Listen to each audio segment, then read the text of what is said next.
Días y buenas tardes, jóvenes. Bueno, en el día de hoy vamos a continuar y vamos a finalizar lo que sería las competencias, ¿ok? Para esta ocasión nos toca la competencia número 6, que es la última competencia, y es donde ya comprendemos todos algunos de los conceptos que hemos manejado e inclusive, pues, vamos a recordar algunos de los conceptos acá. El sentido de esta clase es que ustedes se familiaricen con todo lo que vamos a hacer y a partir de esto también tengan en mente de que ustedes ya llevan conocimiento de Python a cualquier lugar donde vayan, ya sea al trabajo o a la escuela, al colegio o a la universidad incluso. Bien, para los temas de la competencia que vamos a ver en la competencia 6, vamos a dividirlo en dos partes. Lo dividimos en los imports y módulos. Vamos a ver qué son los imports y cómo se usan y qué se trata o de qué comprendemos por palabra módulo. En la primera parte utilizaremos lo que es el IO, el SYS, el OS y OSPAT, que estos van a llamarse como módulos de trabajo o herramientas que vamos a estar utilizando para acá. Entonces yo le voy a comenzar aquí. Ahí está. Entonces, ¿cuál es el objetivo de la clase para lo que son en la primera parte? Pues aprender la importancia en compartir códigos. Compar- Naturalmente nosotros como programadores pretendemos de que podamos trabajar en equipo, ¿no? La unión hace la fuerza. Entonces, de esta manera simplificamos lo que es una estructura de código en diferentes módulos, además de conocer los conceptos de qué es un módulo y qué es un import. Primero que todo, vamos a dejar claro qué es un módulo y qué es un import. Ok, un módulo nosotros lo vamos a estar viendo como bajo el concepto de programas. Un programa para mí viene representando como si fuese el mismísimo nombre, vamos aquí a ponerle el puntero, el mismísimo nombre de mi programa con la extensión .py. ¿Qué quiere decir? Que mi programa que voy a hacer de Python le voy a poner cualquier nombre y esto va a guardarse o va a alojarse en un espacio en la memoria que nosotros tengamos una carpeta y va a tener la extensión .py. Entonces, todo esto va a ser mi módulo. Mi módulo que va a hacer, en este caso, va a desarrollar la tarea que, digamos, aquí tengo una variable que le asigné el valor de pi, 3,141592, y acá entonces sumo dos números, a más b, y digamos que tengo dos funciones aquí, ¿no? Esta hace A más B y esta función de acá lo que busca es que si el valor de n es un número par. Vale. Los conceptos principales del sistema de importación, por el cual estamos hablando acerca de los import, son los módulos y un paquete. Con referirnos a módulos ya sabemos que son los programas y un paquete viene siendo como más o menos las librerías o un objeto de herramientas. Un módulo es un archivo de Python, por lo general con extensión .py, como le acabo de mencionar. Y un paquete es una carpeta que en su interior contiene módulos, ¿ok? Entonces una carpeta viene siendo un paquete. Las carpetas son paquetes u otros paquetes, ¿ok? Pues también una carpeta puede contener otras carpetas. A pesar de estas definiciones, a menudo los pitonistas usan los términos módulo y paquetes indistintamente y realmente no hay mucho problema con eso porque ustedes pueden llamarlo como ustedes quieran. Al fin de cabo, ustedes tienen que comprender el concepto por el cual están trabajando y en términos generales, cualquier cosa que pueda importarse, ahora veremos que también ahora un trabajo de nosotros, un programa de nosotros como módulo, pueden utilizar palabras reservadas como from, e import, que son estas palabritas que está aquí, from e import, son palabras reservadas que proveen al sistema para poder utilizar variables, funciones, clases, excepciones y cualquier otro objeto que esté dentro de un módulo. Con esto yo puedo mandar a llamar el nombre de mi módulo, o sea, de mi programa, y hacer uso de cualquier variable, cualquier función que tenga dentro. Por ejemplo, vamos a ver este ejemplo que está aquí, que creamos dos archivos, en donde uno le ponemos mi módulo y vamos a estar representando esta variable y estas funciones que están aquí, y al principal, que va a ser otro archivo, que vamos a poner principal.py, y dentro del último, que es el principal, pondremos algunas funciones y variables. Aquí, si queremos usar un objeto, este archivo desde nuestro principal.py, o sea, la carpeta, el archivo que generamos del principal.py, deberíamos importarlo vía la palabra reservada import. Así que nosotros utilizamos la palabra reservada import y ponemos mi módulo, el nombre de mi archivo anterior. Mi archivo se llama mi módulo el anterior y dentro de este principal lo que estamos haciendo es que lo estamos mandando a llamar. ¿Para qué? Digamos que en este caso yo voy a necesitar pues algunos valores, voy a pasar unos parámetros. Si se dan cuenta, yo estoy utilizando aquí los valores de A y B para lo que es sumar. Entonces yo de allí saco esas variables y genero una variable nueva aquí en este programa que se llama resultado, mi módulo punto sumar, que él va obviamente a hacer la suma que está aquí, va a estar llamando lo que es la función y dentro que están los parámetros, le vas a asignar un valor a los parámetros y aquí print resultado, va a imprimir el resultado de qué? De la suma de los dos números que tenían en la operación sumar dentro de esta función. Entonces, cuando nosotros importamos un módulo, le indicamos a Python que queremos hacer un uso de algún objeto dentro del mismo. En este caso, estamos usando la función sumar y la variable pi. Aquí solamente utilizamos la variable pi para mandarla a imprimir y aquí utilizamos la función sumar. Con mi módulo punto sumar se utiliza la función, ¿ok? Porque llamamos al programa y después llamamos a la función que se llama sumar que está aquí. Entonces, es común importar un módulo y no solo eso, o sea, usar uno o pocos objetos que estén dentro, una o pocas variables. Por ejemplo, y nótese que al indicar import mi módulo no especificamos la extensión del archivo. Y digamos que mi módulo podría ser un archivo, mi módulo.py o mi módulo.pyd, que realmente nosotros siempre vamos a utilizar los py porque todos están anunciados con py, pero Python importará el primero que encuentre dentro de la carpeta. Y en forma de importar un módulo, también podemos ver que acabamos de ver cómo importar un módulo, ¿no? Con este enunciado que es import mi módulo. Pero ahora yo quiero saber, eh, usando la palabra reservada import, una sintaxis alternativa también es from mi módulo import sumar pi.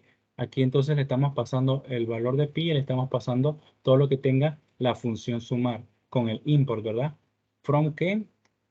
Desde mi módulo. Desde mi módulo significa from desde import, o sea, pasarle o importar. Y aquí entonces volvemos a hacer lo mismo, la ejecución, sumamos y mostramos el resultado de pi.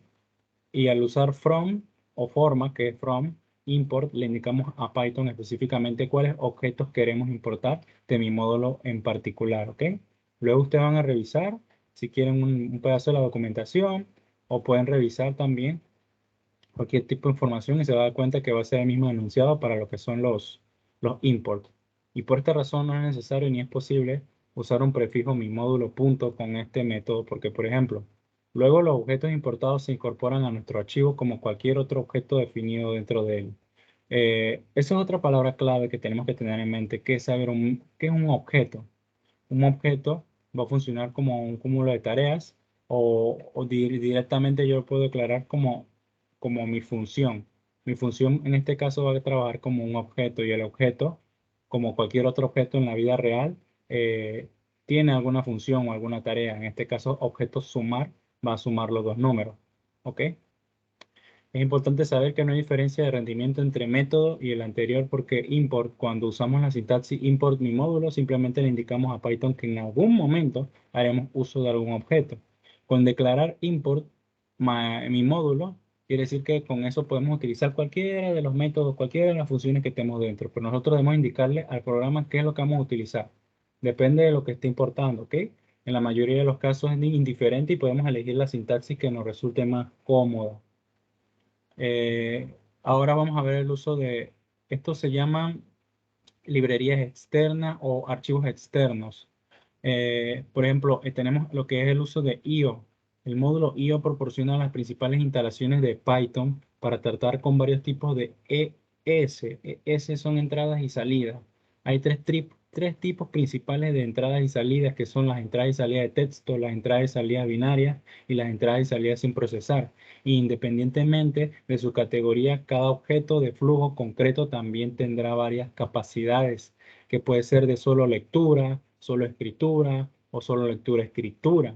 Pero comúnmente nosotros queremos ver la forma de lectura-escritura mayormente, ¿no? La herramienta IO nos permitirá acceder a archivos externos dentro de nuestro programa en Python y se declarará de la forma siguiente, ¿no? Por ejemplo, primero declaramos el from después el IO y le ponemos el import.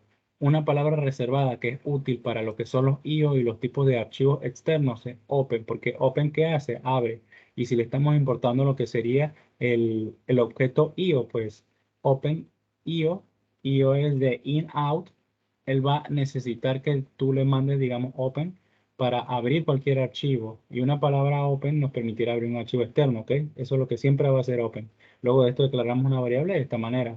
Archivo, rayita bajo texto, igual a open, y dentro vamos a estar colocando los parámetros. Ahora vamos a ver un video para que se, se, se orienten de cómo podemos estar ingresando algunos valores dentro y que este archivo texto tenga un sentido, ¿no? Tenga como quien dice un valor para poder trabajar. Y de esta manera, junto con el objeto open, podemos acceder dentro de los paréntesis a cualquier parámetro, archivo, documento, lo que sea dentro de los paréntesis. El uso de sys, por eso mismo también es un módulo que se importa como import sys. Ya con import sys ya estás utilizando el módulo, pero el módulo provee acceso a funciones y objetos mantenidos por el intérprete. ¿Qué quiere decir? Que este sys, el comando sys, no solamente lo puedes ingresar en una línea de código, también lo puedes ingresar en la consola.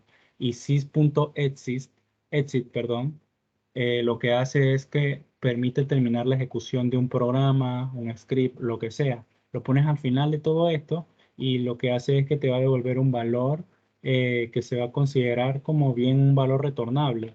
Si te retorna 0 o te retorna 1, son dos valores. Ok, ¿qué pasa? Que si retorna 0, termina bien. O sea, el programa terminó bien, pero si retorna 1, quiere decir que hay un problema y hay que solucionarlo en este caso. Casi comúnmente system.exit, si no queremos buscar o ponerle la alternativa para ponerle dentro del programa, lo que utilizamos es que siempre vamos a ver lo que sería la palabra reservada, sys.rgb, que es una lista de argumentos, ¿no? ¿Qué hace sys.rgb? Yo lo pongo al final de todo mi enunciado en la línea del texto y RGB lo que va a hacer es que va a invocar en este caso, el nombre de mi programa y lo va a llenar dentro de un array y me va a dar la dirección. Este sys.rgb me va a dar la dirección de un archivo o un documento que yo tenga guardado en la carpeta donde estoy desarrollando el programa. Aquí, por ejemplo, dados al script manejos rayita abajo archivos.py, yo declaré un archivito que se llama manejos rayita abajo archivos, que es de Python y con la siguiente línea, import sys, le agregamos el import primero, después print, dentro del print le colocamos este sys.rgb y entonces al final de toda la línea de impresión en la consola, imprimirá lo siguiente, que es la dirección. Dentro, ustedes van a verlo como si aquí ven una comilla y aquí ven otra comilla, acá al final. ¿Qué quiere decir eso? Que todo está aquí dentro como de forma de un string, o sea, se guardó dentro de un string y como tiene esta llavecita que está aquí, está dentro de un array. Entonces, esto se guardó como un string en una lista y es la ubicación de mi archivo. Y también tenemos al final lo que sería el uso de OS y el OSPath en Python, que el módulo OS nos permite acceder a funcionalidades prácticamente similares a sys y IO, pero dependientes de sistemas operativos, porque OS significa Operating System, que es sistema operativo, pero sobre todo aquellas que nos refieren información sobre el entorno del mismo y nos permiten manipular estructura de directorio. Este OS es como un comando como más directo, ¿ok? Esto va a tener una variedad de comandos que nos van a permitir sobreescribir dentro de un archivo, editar un nuevo archivo, abrir un archivo nuevo, seleccionar un archivo que ya está haciendo, que ya fue creado, e identificar la ubicación de este archivo.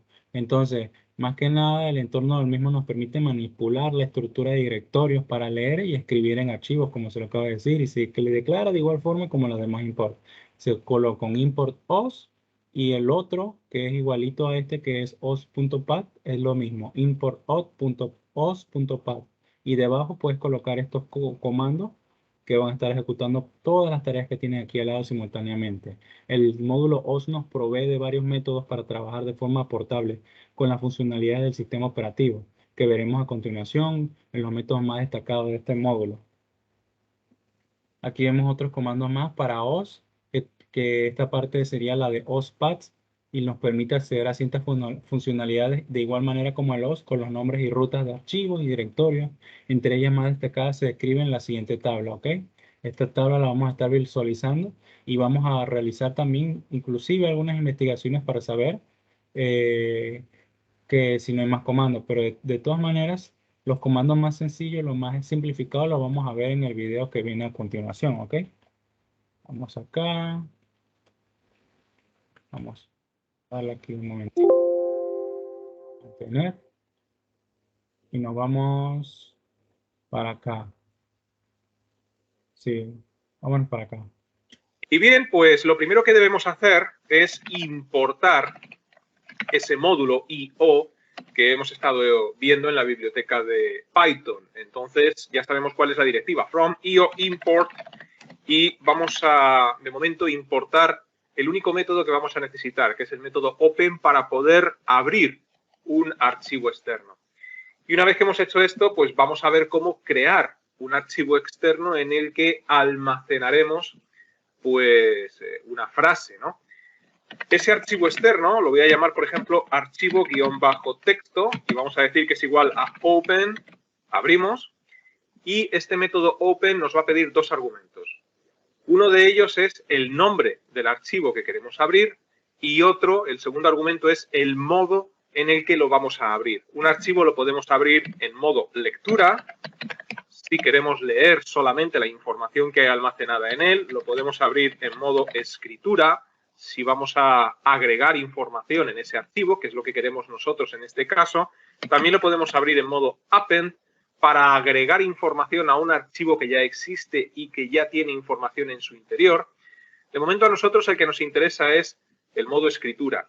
Entonces, el primer argumento, como decía, va a ser el nombre del archivo, que lo voy a llamar, por ejemplo, archivo.txt, coma, y el segundo argumento, que ha de ir también entre comillas, es una W de write, para abrirlo en modo escritura. Bueno, pues si de momento, solamente con esto, guardamos cambios y ejecutamos nuestro programa, vemos que no nos dice nada, pero si nos vamos a la carpeta donde estamos guardando todos nuestros archivos Python, pues observaremos cómo ya tenemos un archivo externo. Acabamos de crear con el método open, porque si no existe el archivo, automáticamente open lo crea. Un archivo de texto. Si abrimos ese archivo de texto, vemos que no hay absolutamente nada en su interior, pero bueno, por lo menos ya está creado. La cosa está en ver cómo incluir o escribir información, texto, dentro de este archivo. Entonces, para ello, volvemos otra vez a nuestro código y lo que vamos a hacer va a ser crear una variable a la cual voy a llamar, por ejemplo, frase, que va a tener, por ejemplo, lo siguiente: estupendo día para estudiar Python, por ejemplo, ¿no? Y aquí, con un _n, dentro de lo que es el string, vamos a hacer un salto de línea. ¿Hoy qué día es? Hoy es miércoles. El miércoles, por ejemplo. No se me ocurre otra cosa, ¿no? Bien. Una vez que hemos creado esta variable, le tenemos que decir a nuestro programa que incluya el contenido de esta variable en el archivo que hemos creado hace un instante. ¿Y eso cómo lo hacemos? Pues utilizando el nombre del archivo, le hemos llamado archivo texto, punto, y a continuación el método write, de escritura. Y el argumento que nos pide este método write, pues es únicamente qué queremos escribir, y en este caso, pues, la variable que contiene el texto. Si recordáis las fases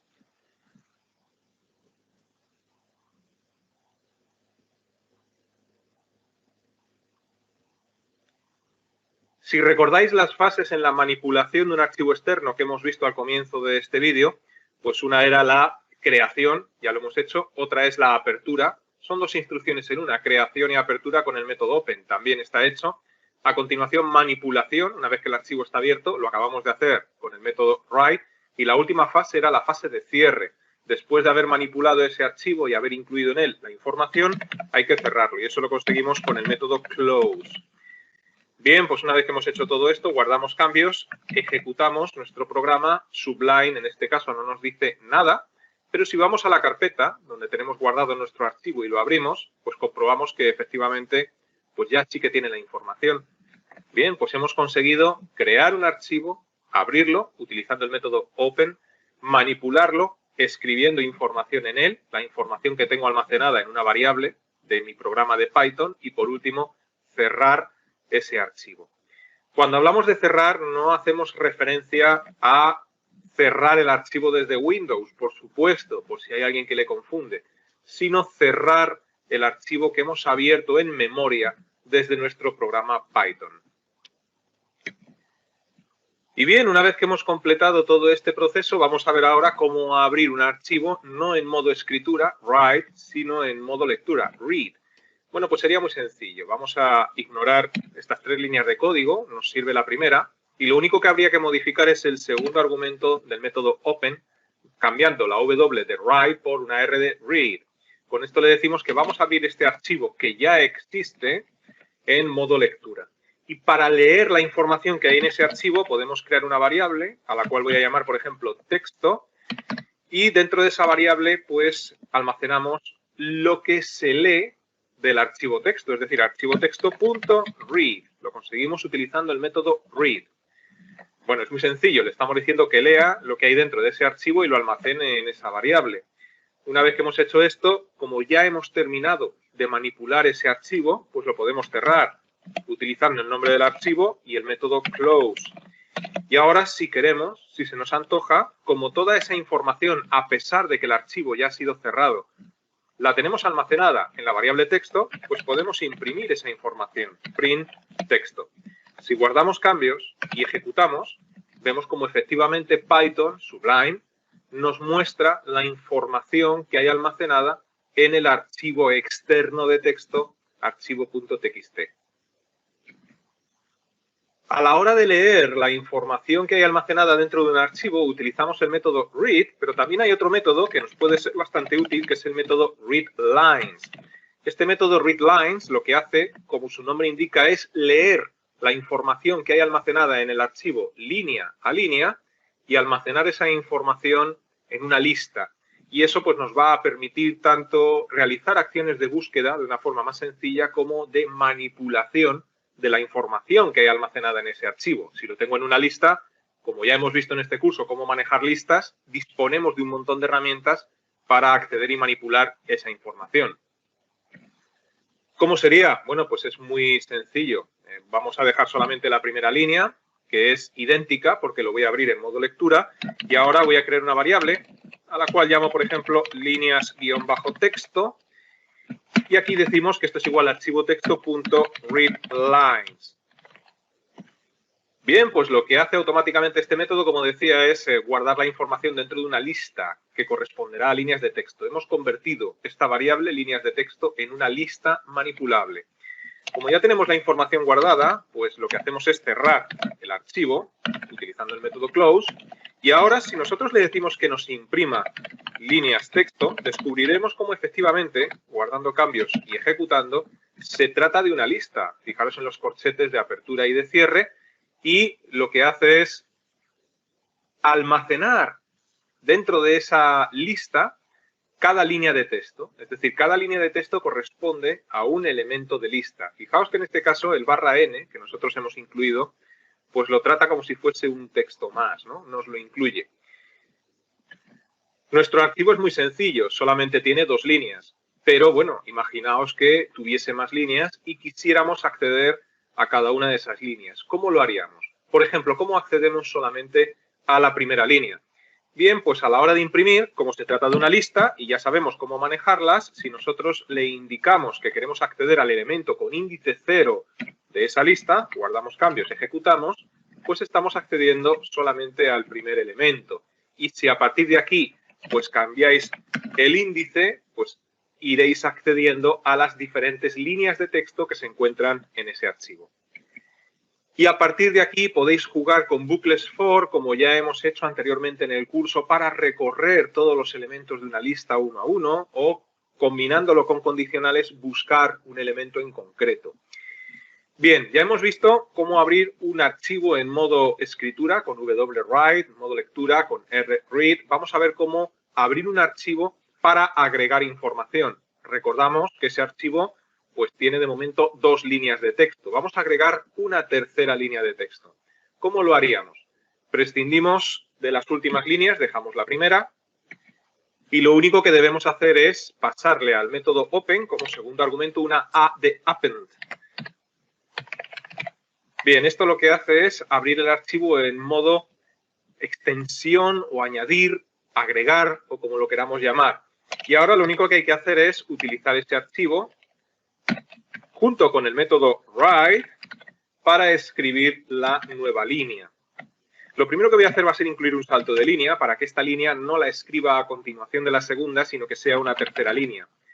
Y aquí vamos a poner, por ejemplo, siempre es una buena ocasión para estudiar Python, que no es verdad, pero queda muy bien. Y ahora pues vamos a cerrar este archivo. Archivo texto.close. Guardamos cambios, ejecutamos. Aquí evidentemente Sublime no nos dice nada, pero si nos vamos a nuestra carpeta y abrimos el archivo de texto, vemos como efectivamente tenemos una tercera línea más. Así que recapitulándolo,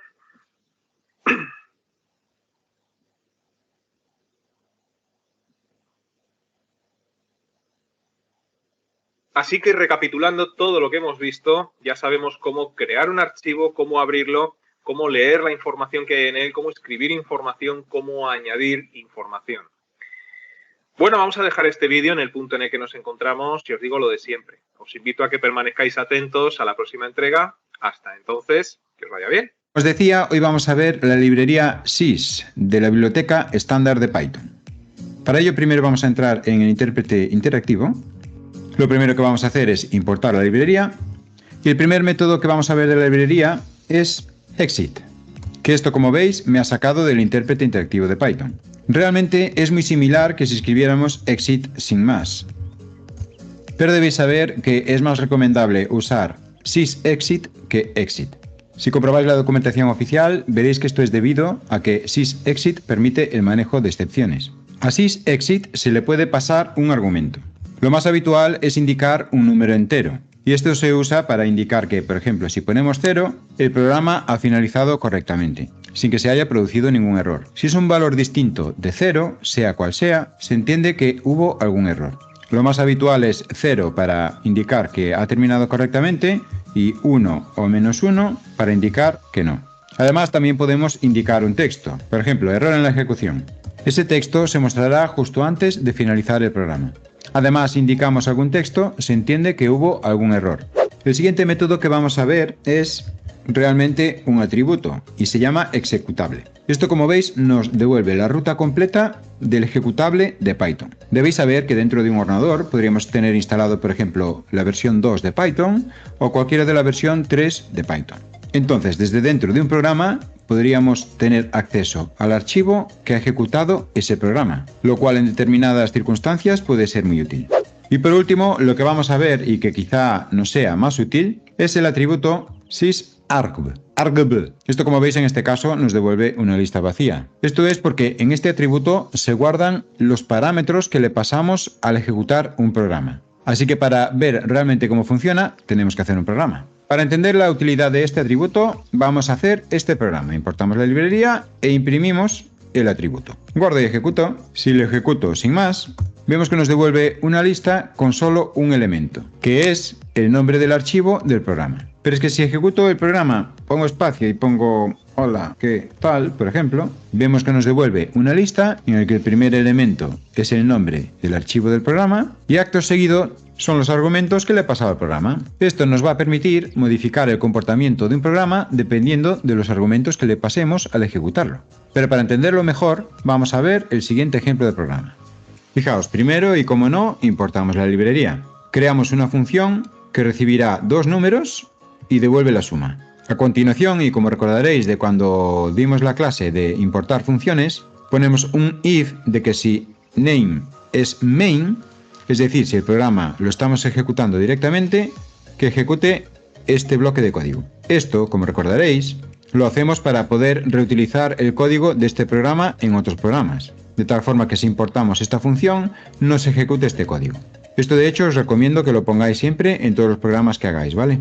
Que diferenciéis bien las funciones, clases y demás de lo que queréis que haga el programa cuando se ejecuta directamente. Lo siguiente que comprobamos es que si la lista del atributo que devuelve sysarg no tiene 3 elementos, es decir, el primero recordad que sería el archivo del programa, el primero sería num1 y el segundo num2, que es lo que queremos, ¿vale? Queremos ejecutar el programa y que le pase 2 números y que nos devuelva la suma. Entonces en este if lo que hacemos realmente es controlar que pasemos 3 parámetros, es decir, el nombre del programa más 2 números. En caso de que no sean 3, pues ya indicamos que los parámetros son incorrectos y, muy recomendable, mostramos cómo se usa el programa. Aquí hacemos un print formateando la salida porque vamos a incluir variables. Indicamos que el modo de uso es el ejecutable de Python, que es lo que hacemos siempre cuando ejecutamos un programa de Python, escribimos Python. Espacio, sysarg y el elemento 0 de la lista, que sería el nombre del archivo del programa, y a continuación un número y otro número, número 1, número 2.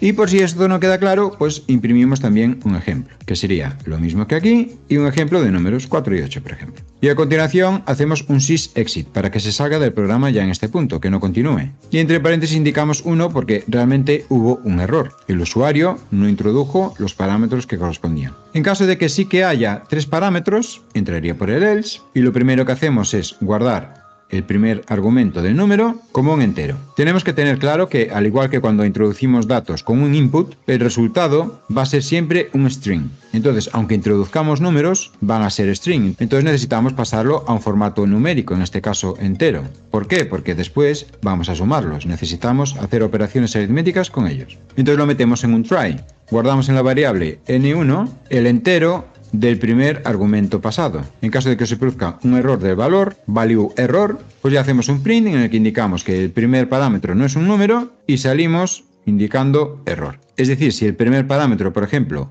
fuese un texto, si le escribimos una h, no va a poder convertirlo en entero. Entonces entrará por el step, mostrará el error y finalizará el programa. Y hacemos lo mismo con el segundo argumento.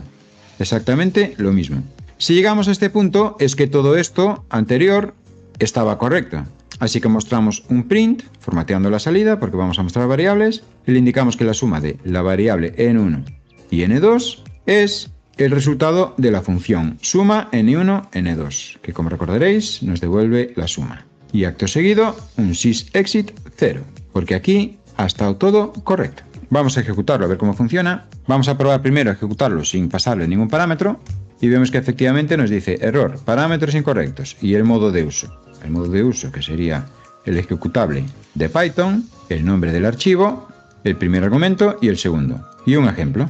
Si pasáramos, por ejemplo, un número solo, pues haría lo mismo. Si pasáramos 3 números, lo mismo, mientras los parámetros no sean 3. Y si pasamos una letra y un número, pues entraría en el primer step y nos indica que el primer parámetro no es un número. Lo mismo si pasáramos un número y una letra. Nos indicaría que el segundo no es correcto. Sin embargo, si pasamos 2 números, pues el programa realizaría la operación. Como veis, dependiendo de lo que le introduzcamos, cada vez que ejecutemos el programa, el resultado varía. Ahora sí pasamos a la siguiente funcionalidad que vamos a aprender, que es cómo crear carpetas usando Python. Entonces, crear carpetas usando Python. Para ello, lo que vamos a hacer, como venimos haciendo hasta ahora, es usar primero el método de OS. Y esto se hace con os.make o mkdir, que viene de make directory, que viene a significar en español hacer una librería. Entonces, aquí tengo esta de acá. Entonces, digamos que voy a agregar una carpeta llamada dataset. Voy a crearla. Entonces, simplemente corro esto de aquí. Ya no necesito imprimir porque estoy ejecutando. Acá, como dejé esto acá impreso, se imprimió esto de acá. Entonces, voy a comentar. Y ahora sí, no debería de salirnos esto, si es que comentaron esto de aquí.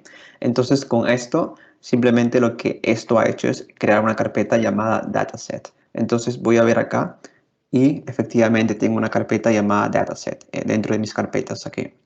Entonces, ahora les voy a enseñar cómo hacer esto con path. Simplemente escribimos path, luego escribimos el nombre de la carpeta. Entonces, en este caso, voy a crear la misma carpeta. Y ahora escribimos .mk y luego dir, como el otro que hicimos anteriormente. Ahora voy a comentar y vamos a ver qué es lo que pasa. Entonces, como pueden ver, acá me bota un error porque dice que el archivo ya existe. Acá, una de las ventajas que tiene Path sobre OS es que Path podemos agregar aquí un parámetro que es exist OK. Entonces, este parámetro nos permite que el código no se rompa a pesar de que haya una carpeta que ya existe. Entonces, acá voy a colocarlo como true y vamos a ver qué es lo que pasa. Voy a colocarlo como true y luego acá simplemente corre. Entonces, como saben ustedes, esta carpeta dataset ya existe. Entonces, esta ya está acá. Acá no es que haya creado un duplicado porque no se puede crear una carpeta con el mismo nombre, sino que lo que ha hecho es evitar que el código se detenga o que aparezca un error. Entonces, esto es muy útil si es que tienes un código muy largo y no quieres que te bote error. Esto lo puedes usar simplemente usando este parámetro, exist OK. Ahora, aquí también podemos agregar carpetas dentro de carpetas. Entonces, voy a comenzar haciéndoles un ejemplo con OS. Y lo que quiero decir es simplemente escribir o usar el método makeDirs, que viene a ser el plural de el de aquí. Entonces, aquí simplemente es mkdir y aquí es make y dir y s, que es el plural, que viene a ser de muchas carpetas o carpetas dentro de carpetas. Entonces, aquí vamos a usar un método que usamos anteriormente, que es join. Esto se usa en conjunto para poder crear múltiples carpetas. Entonces voy a copiar el código que usamos para la funcionalidad anterior y acá está. Entonces es os.path.join y aquí tenemos las carpetas. Entonces digamos que ya no quiero que sea la ruta en la cual estoy trabajando, sino que quiero que sea una carpeta que sea dataset y que dentro de esta carpeta dataset tenemos, no sé, una carpeta que sea scripts. Entonces voy aquí a borrar esta carpeta dataset para que no me bote error, como vienen de antes, porque si es que ya existe, te bote error. Y ya, ahora tengo esto de aquí y vamos a ver, tendré que crear una carpeta dataset con una carpeta dentro diciendo scripts. Entonces voy a correr esto y vamos a ver el resultado. Entonces vengo acá y aquí tengo una carpeta llamada dataset y dentro de esta carpeta dataset tengo otra carpeta llamada scripts. Entonces está todo correcto.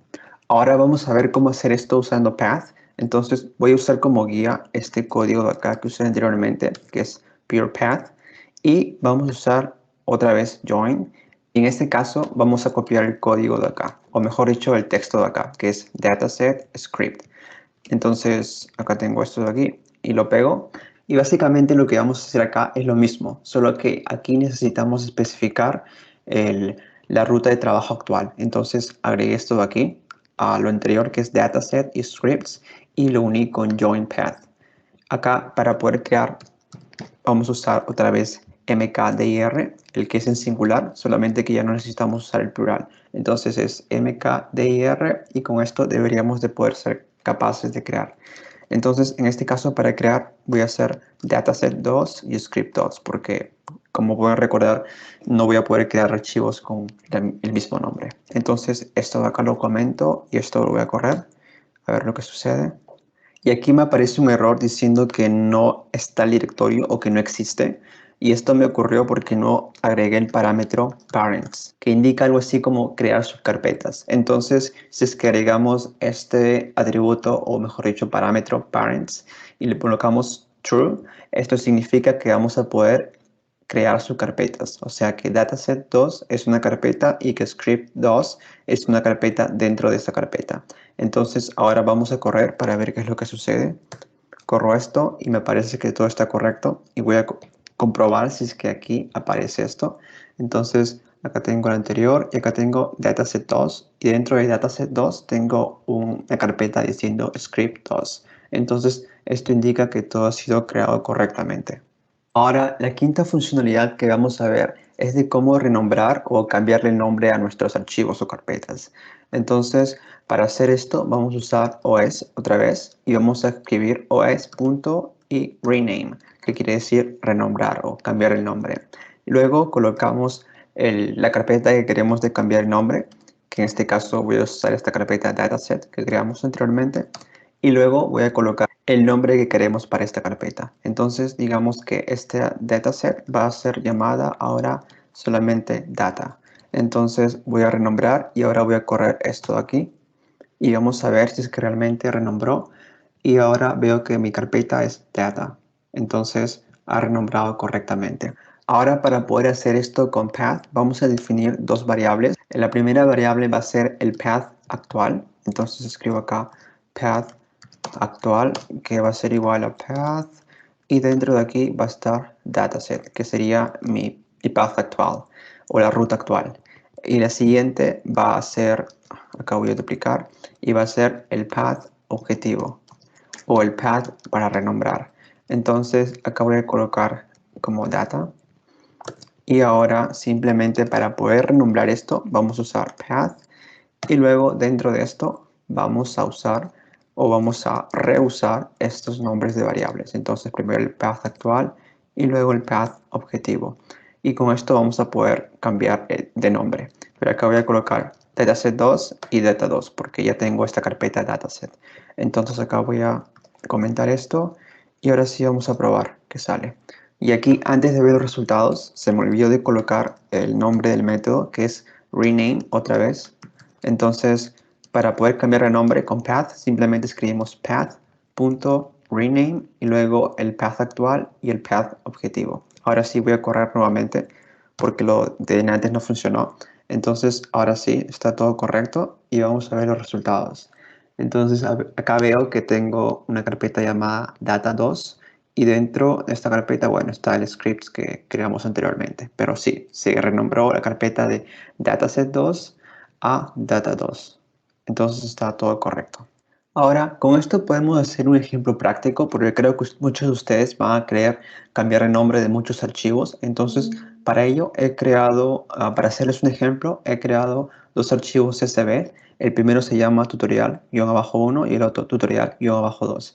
Entonces, vamos a renombrar estos archivos con la fecha de este año que esté en el nombre del archivo. Entonces, para ello vamos a usar un bucle for o un for loop. Entonces vamos a escribir for y luego vamos a escribir file in os.list dir. Entonces, como pueden recordar acá, lo que hace esto es simplemente listar todos los archivos que están dentro de mi ruta de trabajo. Entonces, si es que imprimo esto, vamos a poder ver todos los archivos en esta ruta de trabajo.